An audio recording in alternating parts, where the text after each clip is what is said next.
Money Matters on Fosse 107 with Hinckley and Rugby Building Society. A very good morning to you, Colin. It's Money Matters again, Wednesday morning, and a very important week this week. Obviously, it's a National Mental Health Awareness Week, and mental health awareness and mental health is very, very closely linked to finance and money and all that sort of stuff. What advice would you give to anyone whose circumstances have changed during recent times, which have led to money difficulties?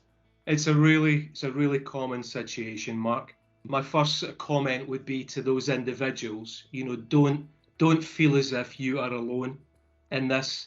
The first thing you should do is accept it within yourself. Don't ignore the letters, the calls. First of all, accept it. And that's the best first step you can take. And then ask for help. That is the hardest bit, isn't it? You tend to just keep brushing it under the carpet. And we all still do that. It's kind of, we all live in this more world. You always want to try and move to the next house or the slightly bigger house. And invariably, it can cause at some point in time, if your circumstances change, that there isn't enough coming in. One of the best ways I find when I'm troubled with situations like that is I get my book out or my laptop out and I start to write down what are all my outgoings. I spend £50 on this, £70 on this, £35 on this, and then you look at it and say, right, what's absolutely essential? What are your priority debts? Right, so your priority debts are everything that would impact whether you keep a roof over your head for you and your family. Exactly, yeah. So your mortgage or your rent, they are put number one.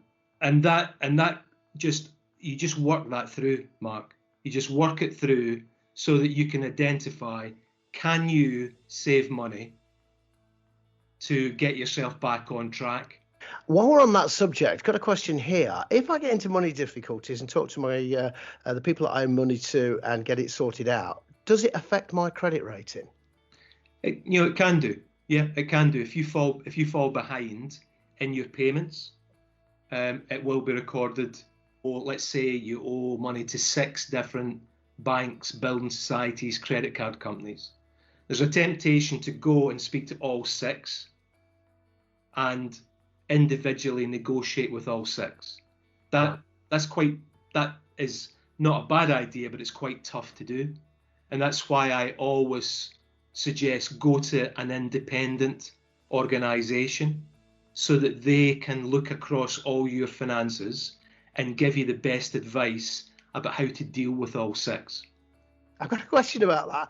Nicely brings us on to, I get very stressed and anxious about constantly looking for the best deals, i.e. gas, electric, mortgage. And you know what? I have to be honest with you. I am the kind of person that,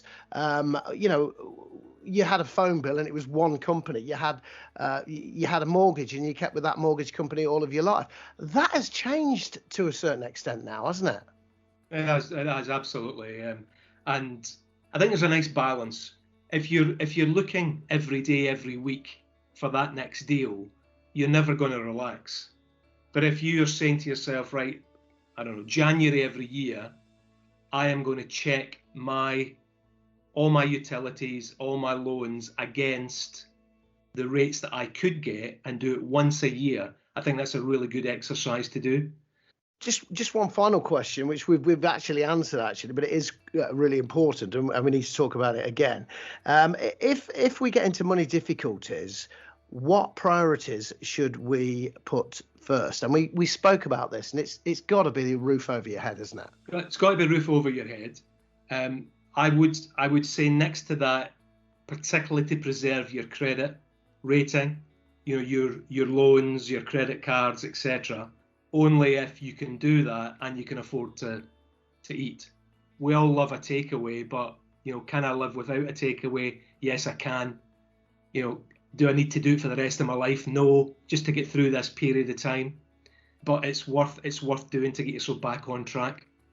So the most important thing we're saying is, if you get into money worries, talk to somebody. There's some fabulous independent organisations that deal with this every single day.